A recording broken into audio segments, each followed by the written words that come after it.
जय Shri Swaminarayan. Dear student,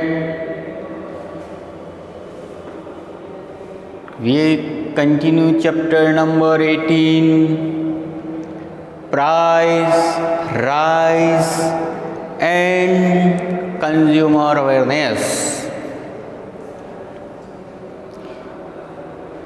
In this chapter we have discussed on many points. Today I am going to discuss about measures of consumer protection.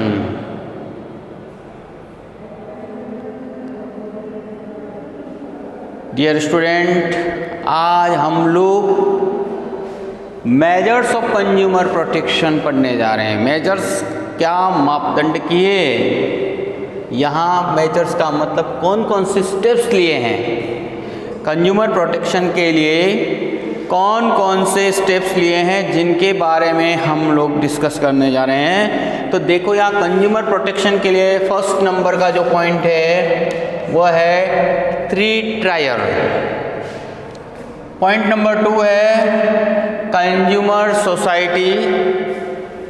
Third one PDS public distribution system and fourth one है system certifying weight and measures and purity of goods.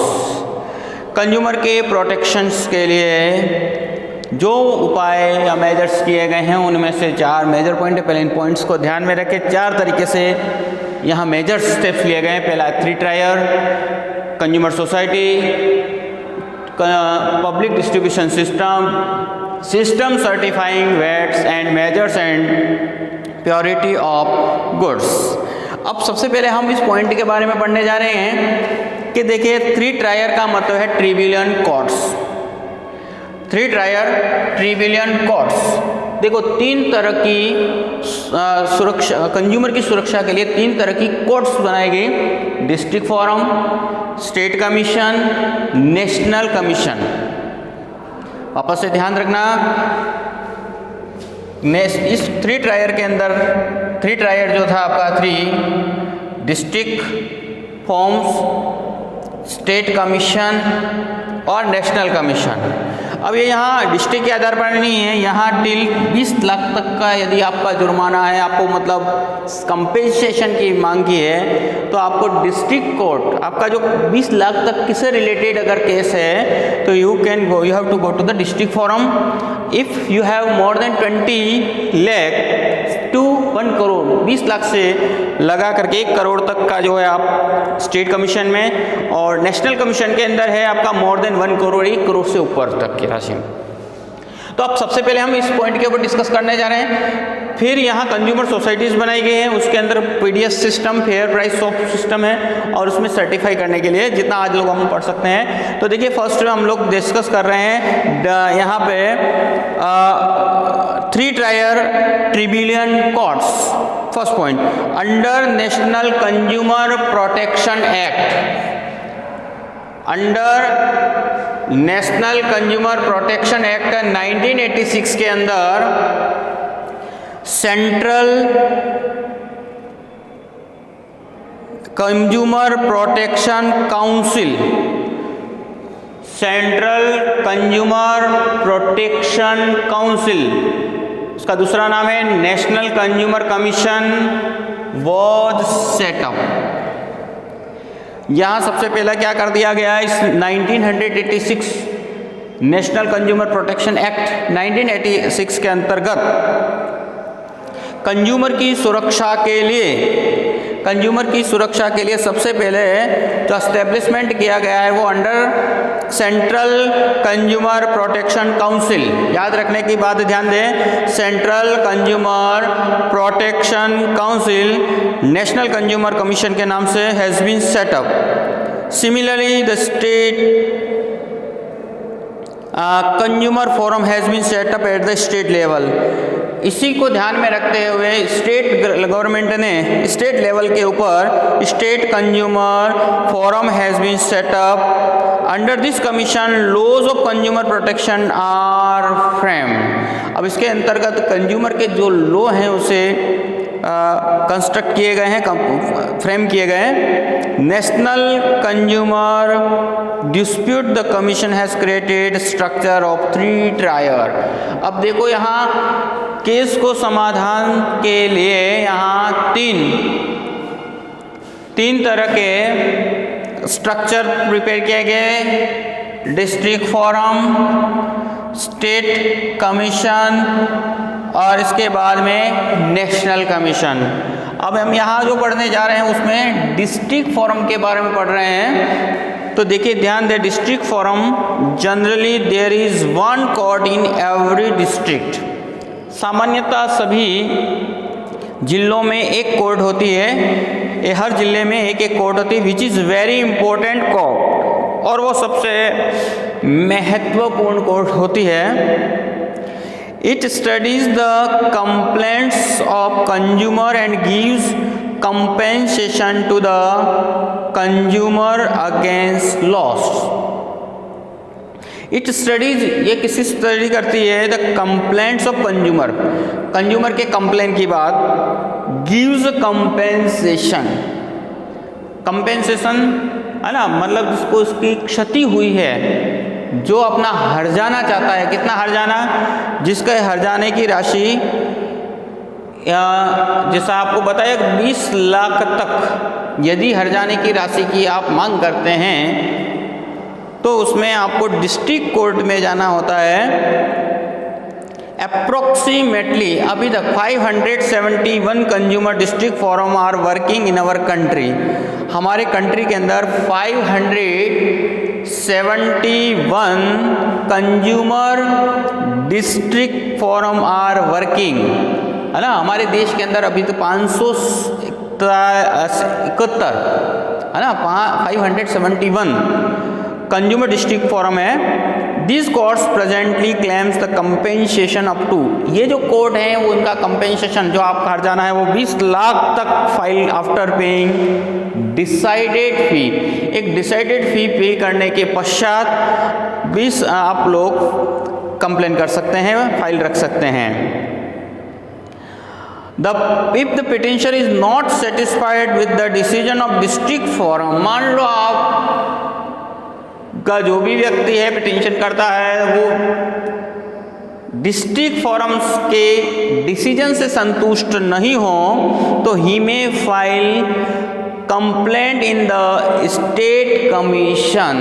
तो उस परिस्थिति के अंदर वह state commission में अपनी appeal कर सकता है। और he may be file complaint in the state commission, he may be complaint वो कंप्लेन कर सकता है in the state commission, state commission के अंदर विद इन नेक्स्ट 30 डेज, अगले 30 दिनों के अंदर।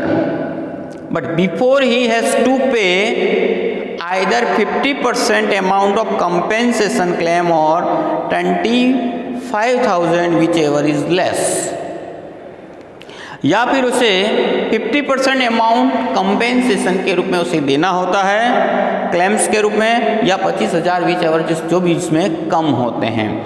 तो इस तरीके से यदि किसी व्यक्ति के कंपेंसेशन की मांग 20 लाख तक है, 20 लाख तक, तो उसे डिस्ट्रिक्ट कोर्ट में जाने का अधिकार है। मान लो डिस्ट्रिक्ट फोरम का डिसीजन से यदि जो कंप्लेंट करता है या उसके सामने वाला व्यक्ति है तो वो सेटिस्फाइड नहीं है, तो in that case he can go to the state commission. जैसे हम कोर्ट के अंदर हमने लास्ट ईयर पढ़ा था कि जो लोअर कोर्ट्स का मान लो डिसीजन से कोई क्लेम करता है वो सेटिस्फाइड नहीं है तो वो हाई कोर्ट में जा सकता है, फिर सुप्रीम कोर्ट में जा सकता है। इसी तरह यहाँ पे भी यही सिस्टम्स है। यहाँ कंपेंसेशन की जो वो है आपको बता दें, वो है 20 लाख। उसमें से केवल अंतर क्या है यहाँ अंतर ये है 20 लाख तक किस कोर्ट में जाना होता है। 20 लाख से लगा करके 1 करोड़ रुपीस तक का कंपेंसेशन के लिए अगर आप डिमांड करते हैं तो आपको you have to go to the state commission, और 1 करोड़ से ऊपर का जो भी है वो आपको you have to go to the national commission. Now state commission, second point हमारा है स्टेट कमीशन। अब हम इस स्टेट कमीशन के बारे में पढ़ने जा रहे हैं, बराबर से ध्यान दें। तो देखो approximately 35 state forum are working presently. अब ऐसा कहा जाता है कि 35 स्टेट कमीशन, ठीक है, वर्क कर रहे हैं हमारी कंट्रीज के अंदर। In this court presently claims of compensation. अब इस कोर्ट के अंदर जो कंपेंसेशन है वो कितना है, तो 20 लाख से लगा करके 1 करोड़ तक, 20 लाख से लगा करके 1 करोड़ तक का क्लेम है आफ्टर पेइंग डिसाइडेड फीस, एक डिसाइडेड फीस को पे करने के पश्चात। If the petitioner is not satisfied the citizen of state commission, अगर वो स्टेट कमीशन के डिसीजन से संतुष्ट नहीं है तो क्या करना पड़ता है उसे, 30 डेज के अंदर वो नेशनल कमीशन के अंदर अपील कर सकता है, ठीक है। तो commission next 30 days although he has to pay, लेकिन उसे कितने पे करना पड़ता है, इधर 50% of the compensation claim, compensation claim का 50% और 35,000 विच एवर इज जो भी कम हो। फिर आता है हमारा नेशनल कमीशन। तो देखिए कंपेंसेशन क्लेम, ये हमारी नेशनल के अंदर ओनली सिंगल वन, एक ही कोर्ट है, वो दिल्ली के अंदर है। और ये जो क्लेम है वो 1 करोड़ से ज़्यादा, यदि 1 करोड़ से लगा करके उससे ऊपर जितने भी हो तो you have to go to the national commission के अंदर जाना होता है। Made here by paying the decided fee. The commission is bench of 5 members, 5 member की बेंचेज होती है। The state commission and national commission should give the decision as early as possible in 90 days of the filing. 90 दिन के अंतर्गत उन्हें decision देना होता है।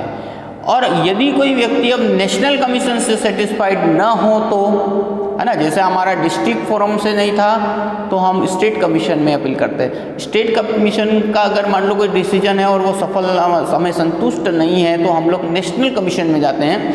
लेकिन कई बार क्या हुआ, नेशनल कमीशन के द्वारा दिया हुआ डिसीजन यदि हम संतुष्ट नहीं है तो ऐसी परिस्थिति में आपको यहाँ पॉइंट नंबर ये दिया जा रहा है, if the petition is not satisfied with the decision of national commission he may file A case in the supreme court. तो ऐसी परिस्थिति में वो कहाँ जाएगा, आपको ध्यान में होना चाहिए, सुप्रीम कोर्ट के अंदर नेक्स्ट 30 डेज के अंदर। But before appealing it's compulsory to deposit 50%, लेकिन इस परिस्थिति में उसको 50% डिपॉजिट करना होगा ऑफ द कंपेंसेशन अमाउंट, और या फिर 50,000 विच एवर इज लेस, जो भी कम। If the person does not comply the orders given by any court, he could be given punishment or penalty or both of them. अगर कोई court के बात को स्वीकार नहीं करता है, नहीं मानता है, तो उसे पेनल्टी देनी पड़ती है या उसे पनिशमेंट मिलता है।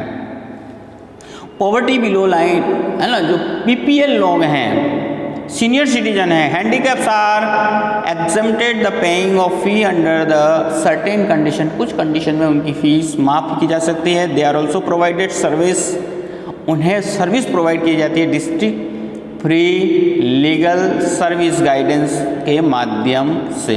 तो इस तरीके से dear students, very simple thing है ना, बहुत ही आप इसको समझ करके लिखने प्रयास करना। तो इसके अंदर हमने जो पॉइंट्स के ऊपर फर्स्ट के अंदर जो पॉइंट पढ़े उनमें से पहला पॉइंट था हमारे इसमें नेशनल कंज्यूमर प्रोटेक्शन एक्ट 1986 के अंडर कर हमने सबसे पहले इस्टेब्लिशमेंट किया है, सेटअप की। क्या सेटअप किया है, ध्यान देना, सेंट्रल कंज्यूमर प्रोटेक्शन काउंसिल, या इसको हम नेशनल कंज्यूमर कमीशन बोल सकते हैं। इसके अंतर्गत देखिए यहाँ जो नुकसान होता है कंज्यूमर का, उस कंज्यूमर के उस नुकसान की भरपाई के लिए क्लेम करने के लिए हमने 3 कोर्ट्स बनाई, जिसको कह सकते हैं, जिसमें हमने डिस्ट्रिक्ट कोर्ट, स्टेट कोर्ट या स्टेट कमीशन शब्द दिया है और नेशनल कमीशन। अब यहाँ जो कंपेंसेशन है ना, यहाँ कंपेंसेशन में है 20 लाख तक का जो कंपेंसेशन है वो we have to go to the district court, फिर स्टेट कोर्ट और मैं 20 लाख से लगा करके 1 करोड़, और नेशनल कोर्ट के अंदर आपका जो है नेशनल कमीशन के अंदर 1 करोड़। अब एक हमारा जो हमने जैसे कोर्ट में पढ़ लिया था, इसी तरीके से अगर आप डिस्ट्रिक्ट फॉरम से सेटिस्फाइड नहीं है तो you can again appeal in the state commission. State commission के डिसीजन से अगर आप लोग सहमत नहीं हैं या कन्वीनियंट नहीं है तो you can go to the national commission. लेकिन शब्द आता है जब नेशनल कमीशन के बाद अगर आप फिर भी उसकी डिसीजन से भी सेटिस्फाइड नहीं हैं तो you can go to the supreme court, हमारी जो अपेक्स कोर्ट है वहाँ आप जा सकते हैं। तो इस तरह ये हमारा पूरा पॉइंट, हम सिंगल पॉइंट के ऊपर खास ध्यान रखने की बात है 1986 के अंदर कॉन्सिस और दूसरा है 3 ट्रायर। नेक्स्ट पॉइंट है हमारा कंज्यूमर सोसाइटीज। इसका उद्देश्य क्या था? कंज्यूमर सोसाइटीज और councils are non political and voluntary and non commercial. देखो यहाँ कई तरह की सोसाइटी को एस्टेब्लिश किया है। ऑब्जेक्टिव क्या है इसका? उस सोसाइटी के पीछे कारण क्या था? Bring awareness and encourage them का मतलब है कंज्यूमर के लिए to help government to frame the policy. इसके अतिरिक्त गवर्नमेंट को पॉलिसीज बनाने के लिए हेल्प करना। इसके अंदर कुछ मैगजीन है, उनके नाम ध्यान रखने हैं, ग्राहक सुरक्षा, इनसाइट, द कंज्यूमर, इसके बाद में ग्राहक मंच। अब हम आपको इसको में डिटेल में आपको बता रहे हैं, तो यानी पॉइंट्स जो हैं याद रखने के, ध्यान रखने का उनका ऑब्जेक्टिव क्या है, कौन कौन सी सोसाइटीज़ हैं। तो देखिए यहाँ एज पर दिस एक्ट का मतलब national consumer protection act. Government recognized consumer societies having established at. Government ने रिकॉग्नाइज किया है कंज्यूमर सोसाइटीज को एस्टेब्लिश किया, having establish at taluka, district, state and national level. तो सबसे पहले हम लोग बात ध्यान रखेंगे यहाँ पे जो एस्टेब्लिशमेंट किया गया है वो तालुका लेवल के ऊपर, डिस्ट्रिक्ट के ऊपर, स्टेट लेवल और national level. The consumer societies और council are non political, non commercial, voluntary organisation set up by consumers. अब देखिए यहाँ the consumer societies, council are non political हो, नॉन कॉमर्शियल और वॉलंटरी ऑर्गेनाइजेशन सेटअप की जाती है कंज्यूमर्स के द्वारा। अब नाउ नेक्स्ट में द मेन ऑब्जेक्टिव, इसका मुख्य उद्देश्य क्या है? तो याद रखना है the main objective of this consumer society is, consumer society को एस्टेब्लिश करने का मुख्य का उद्देश्य है to bring awareness about consumer rights, consumer के राइट्स, ठीक है, के बारे में अवेयर करना, इनकरेज देम, उनको उत्साह प्रदान करना, टू हेल्प, इसके अतिरिक्त to help government to frame policies, है ना, पॉलिसी बनाने के लिए गवर्नमेंट को हेल्प करना, to protect from time to time, उन्हें प्रोटेक्ट करना समय समय पर। It keeps on reviewing position for consumer right and acts. It gives the suggestion to the government regarding need to change legislative provision. ये इसके अतिरिक्त जो सोसाइटी जो कार्य करती है, कंज्यूमर सोसाइटी जो वर्क करती है, समय समय पर परिस्थितियों के अनुसार जो लेजिस्लेटिव के अंदर क्या परिवर्तन करने हैं। This consumer society provide consumer education, इसके अतिरिक्त ये जो सोसाइटी है वो कंज्यूमर को रिलेटेड एजुकेशन प्रोवाइड करती है, शिक्षा प्रदान करती है। इसके अतिरिक्त कंज्यूमर अवेयरनेस प्रोग्राम को एस्टेब्लिश करती है विच प्रोवाइडेड गाइडेंस, जो प्रोवाइड करते हैं उनको guideline. Education through consumer awareness program, consumer awareness program के माध्यमों से ये सोसाइटी कंज्यूमर को अवेयर करती है, गाइडलाइन प्रोवाइड करती है। मेन सब्जेक्ट्स लाइक, उसमें से मुख्य जो सब्जेक्ट होता है वो है आपका consumer rights of consumer, consumers के राइट्स क्या हैं, उसकी ड्यूटीज़ क्या हैं, एक्सप्लॉयटेशन इन डिफरेंट वेज, वो किस तरीके से एक्सप्लॉइट होता है, किस किस तरीके से, and how be saved from exploitation, वो एक्सप्लॉयटेशन से वो अपने आप को कैसे बचा सके।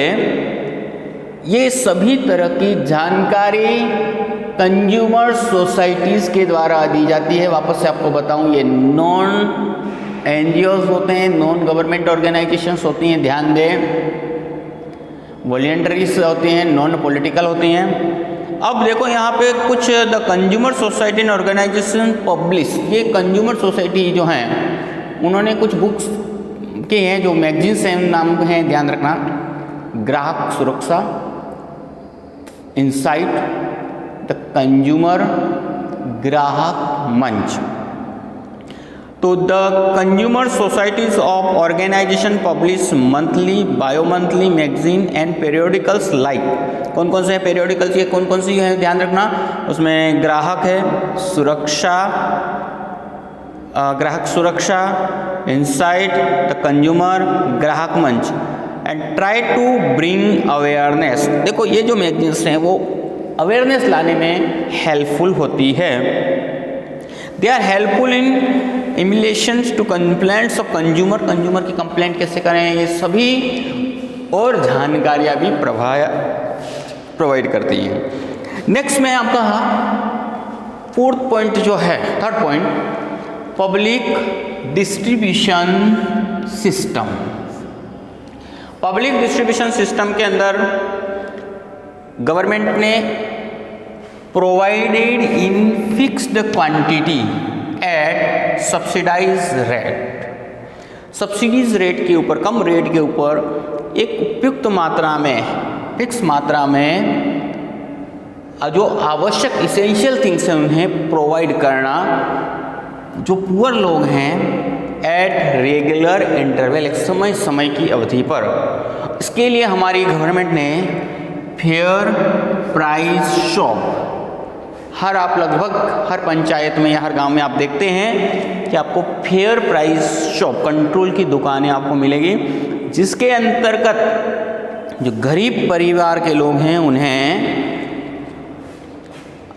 कम रेट के ऊपर उन्हें आवश्यक सामग्री मिल जाए। तो अब वहाँ से ध्यान देना, public distribution system PDS, under public distribution system essential commodities of good quality are provided in fixed quantity at subsidized rate। देखो under public distribution system essential commodities act के अंतर्गत ये जो essential commodities of goods quality, एक आवश्यक जो अच्छी quality की वस्तुएं फिक्स क्वांटिटी में प्रोवाइड की जाती हैं सब्सिडीज़ कम रेटों पर to the poor and regular interval from price rise shop से। Thus the poor consumer is saved from exploitation.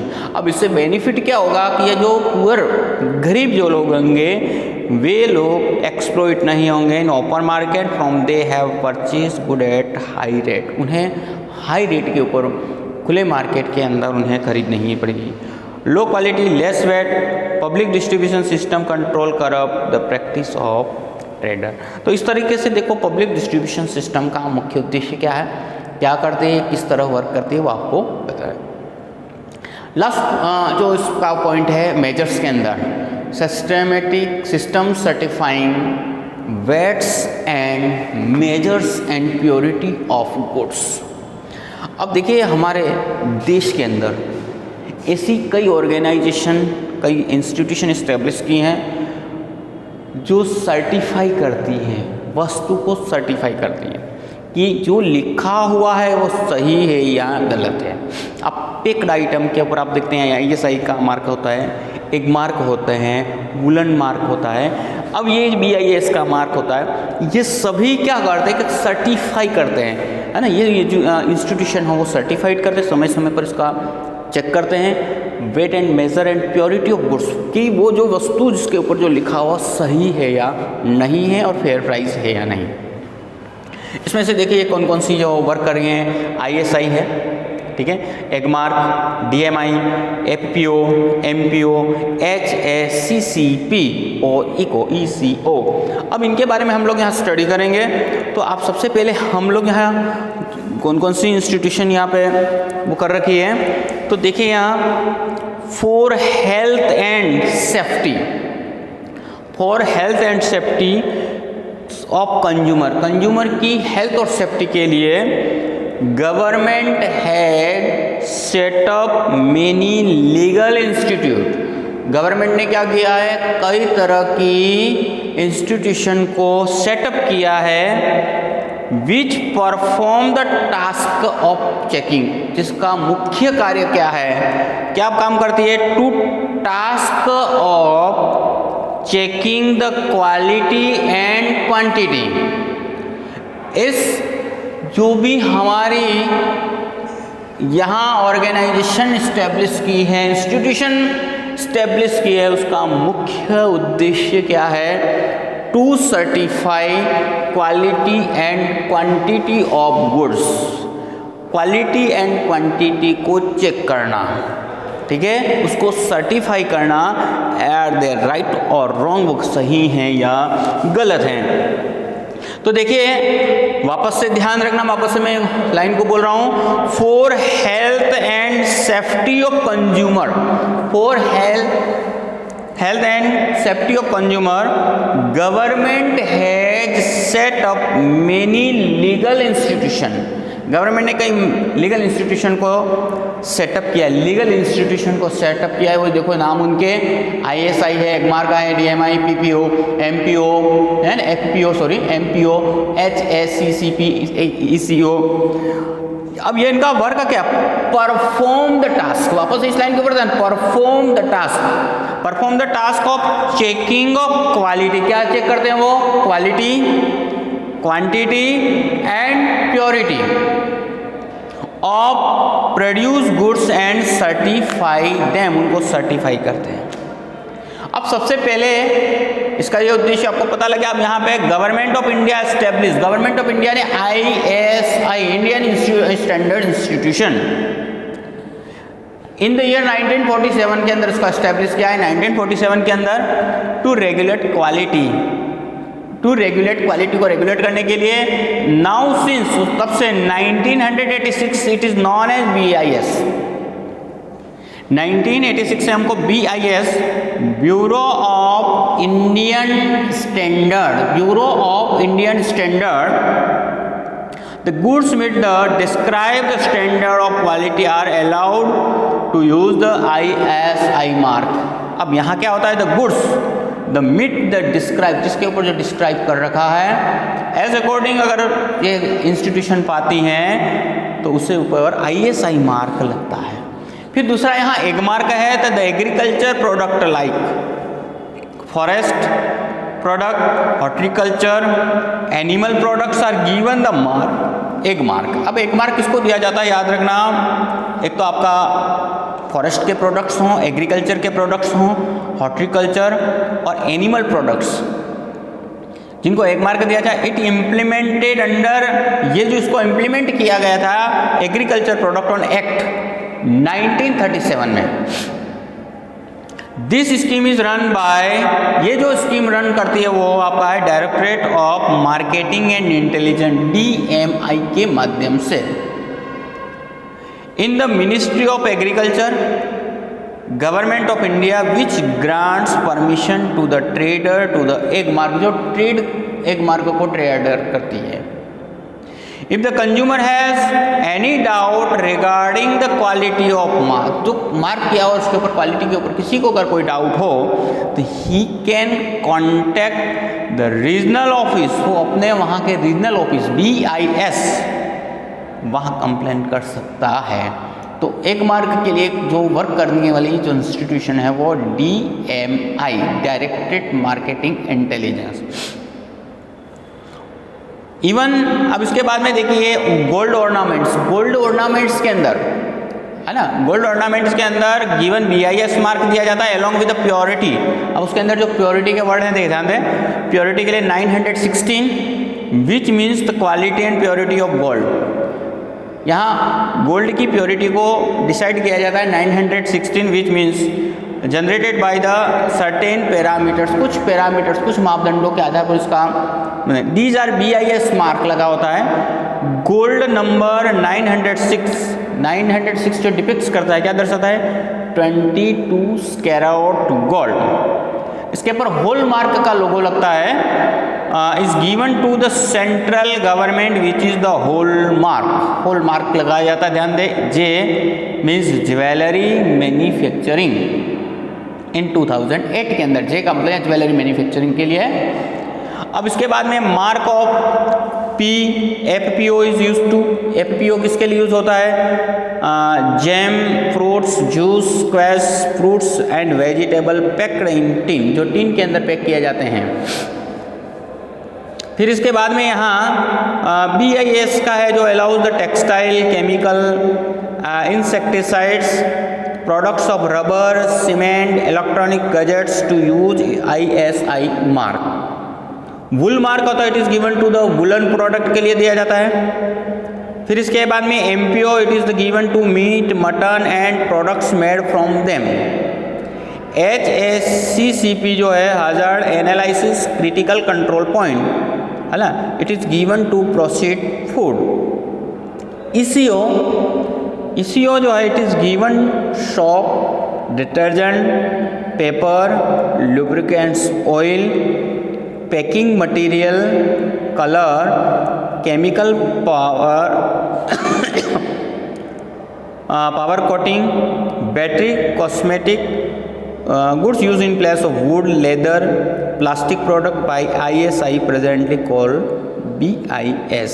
तो इस तरीके से आपने डियर स्टूडेंट आपने देखा कि कौन कौन सी ऐसी इंस्टीट्यूशन यहाँ हमारी वर्क करती हैं। तो वापस से ध्यान रखना, एक बार वापस से मैं आपको यहाँ इंडिकेट कर रहा हूँ, कुछ ऐसी इंस्टीट्यूशन है जो सर्टिफाई करती है क्वालिटी, क्वांटिटी और प्योरिटी को। ठीक है, गवर्नमेंट ने हमारे यहाँ इस्टेब्लिश कर रखी है प्रोडक्ट के प्योरिटी, क्वांटिटी एंड क्वालिटी के लिए। उसमें ISI वर्क करती है, 1947 के अंदर इसको इस्टेब्लिश किया गया था है ना, जो जनरल हमारे DIS के नाम से चलता है। 1 मार्क है जो किसके अंडर कंट्रोल में काम करती है, डायरेक्टरेट ऑफ मार्केटिंग, ठीक है ना, मार्केटिंग एंड इंटेलिजेंस के अंतर्गत। फिर इसके अतिरिक्त PO, MPO, HACCP, ECO। अब माय डियर स्टूडेंट एक बार बराबर से ध्यान रखना, इसके अंदर एक कोई इंपॉर्टेंट क्वेश्चन है। तो ये जो पिक्चर्स दे रखे हैं पेज नंबर आपके 156 पे, इन पिक्चर्स को आपको ड्रॉ करना है। May be ask in the examination, ये 11 मार्क्स का चैप्टर है, 11 मार्क्स का चैप्टर, इसके अंदर ये पिक्चर्स दे सकते हैं and you have to write on that. अब जैसे यहाँ पे FPO है ना, एक इस तरह का पिक्चर दे रखा है FPO और है ना। अब ये आपको आइडेंटिफाई करने के लिए भी दे सकते हैं, इसके ऊपर इस तरह क्वेश्चन भी दिया जा सकता है कि what do you know about it. तो FPO क्या है, तो उसके बारे में हमें यहाँ जानकारी देनी है, या फिर यहाँ वुलन लोगों के बारे में बता रखा है, या MPO के बारे में, HACCP के बारे में, ECO के बारे में। तो you also prepare this way, आपको इस तरीके से भी तैयार करना है। अब मान लो ये पिक्चर दिया गया FPO का और आपको एक्सप्लेन करने के लिए दे देखो, mark of FPO is used on jam, fruits, juice, squash, fruits or vegetables packed in tin, जो टिन के अंदर पैक किए जाते हैं उसके लिए इस तरह का मार्का दिया जाता है। फिर वुलन के लिए है तो वुलन के लिए, फिर यहाँ एक इस तरह से MPO का भी दे रखा है ना। तो यहाँ इन पिक्चर्स को भी आपको अपने बुक में से आपको ध्यान रखने हैं। तो हमारा यह जो इस तरह केवल रिमेनिंग लास्ट टॉपिक बचा है, जो नेक्स्ट लेक्चर में हम लोग इसको कंप्लीट करेंगे। डियर स्टूडेंट, बराबर से ध्यान रखना, ये लगभग 11 मार्क्स का चैप्टर है। इसमें से बड़ा क्वेश्चन भी आएंगे, छोटे क्वेश्चन भी आएंगे, तो इसे इस तरीके से आप प्रिपेयर करें। जय श्री स्वामीनारायण। अच्छी तरीके से इसको प्रिपेयर करें, साथ साथ में ऑल द बेस्ट।